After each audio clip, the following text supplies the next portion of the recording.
शिर्डीमधील भिक्षेकरू मृत्यू प्रकरणावरून बच्चू कडूंनी राज्याचे जलसंपदा मंत्री राधाकृष्ण विखे पाटलांवर जहरी टीका केली। यानंतर आता विखेंनीही बच्चू कडूंवर पलटवार केल्याचं दिसलं। त्यामुळे शिर्डीमध्ये भिक्षेकऱ्यांवरून राजकारण पेटल्याचं दिसतंय।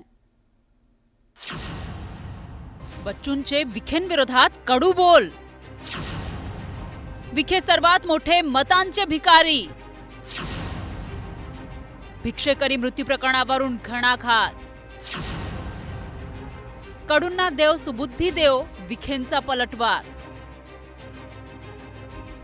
शिर्डीमधील भिक्षेकरी मृत्यू प्रकरणात बच्चू कडूंनी उडी घेतली आहे। शनिवारी बच्चू कडूंनी मृत भिक्षेकऱ्यांच्या कुटुंबियांची भेट घेऊन सांत्वन केलं।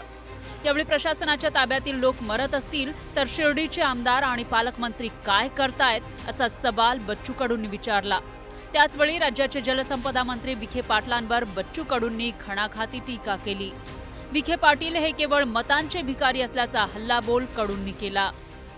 ते तर मताचे भिकारी आहे। दर 5 वर्षानं जिल्हा परिषदेची निवडणूक आली का भीक मागतंय, काय म्हणतात तिकडे विधानसभा असली का भीक मागतंय। खरे भीक ते आहे। आता कोण म्हणणार म्हणजे विखे। बच्चू कडूंच्या या टीकेला माजी खासदार सुजय विखे पाटील यांनी प्रत्युत्तर दिलंय। आम्ही मैताच्या कुटुंबियांसोबत आहोत। विखे परिवार त्यांना सर्वतोपरी मदत करेल असं आश्वासन विखेंनी दिलं। अनेकदा लोक शिर्डीमध्ये येऊन विखे पाटलांबद्दल अपशब्द वापरत असल्यानं हे आम्हाला नवं नाही असा टोलाही सुजय विखेंनी लगावला। इथं येऊन माननीय आमदार राधाकृष्ण विखे पाटील साहेबांच्या बद्दल अपशब्द वापरणं हे आम्हाला काही नवं नाही। अनेक लोक वर्षानुवर्ष इथं आले, अपशब्द वापरले, पण मतदार आणि गोरगरीब जनता ही आमच्या परिवाराच्या पाठीमागे खंबीरपणे उभी आहे आणि प्रत्येक गोष्ट जी या मतदारसंघामध्ये केली जाते ही या तालुक्याच्या जनतेच्या भलाईसाठीच आहे। ही जनता जाणून असल्या कारणाने अशा प्रकारच्या टीकेला मी उत्तरही देणार नाही। वीरभद्र महाराज त्यांना सद्बुद्धी देव।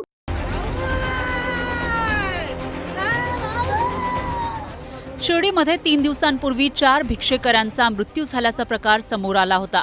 विशेष म्हणजे पोलिसांनी ताब्यात घेतल्यानंतर जिल्हा रुग्णालयातच चौघांचा मृत्यू झाल्यानं एकच खळबळ माजली होती। सुजय विखेंनी भिक्षेकरूंबाबत केलेलं वक्तव्य आणि त्यानंतर भिक्षेकऱ्यांवर झालेली कारवाई यातच हा सगळा प्रकार घडल्यानं बच्चू कडूंनी विखेंना लक्ष केलं। त्यामुळे आता पुढे या प्रकरणात काय घडतंय याकडे सर्वांचं लक्ष लागलंय। Bureau report, news 18 Lokmat.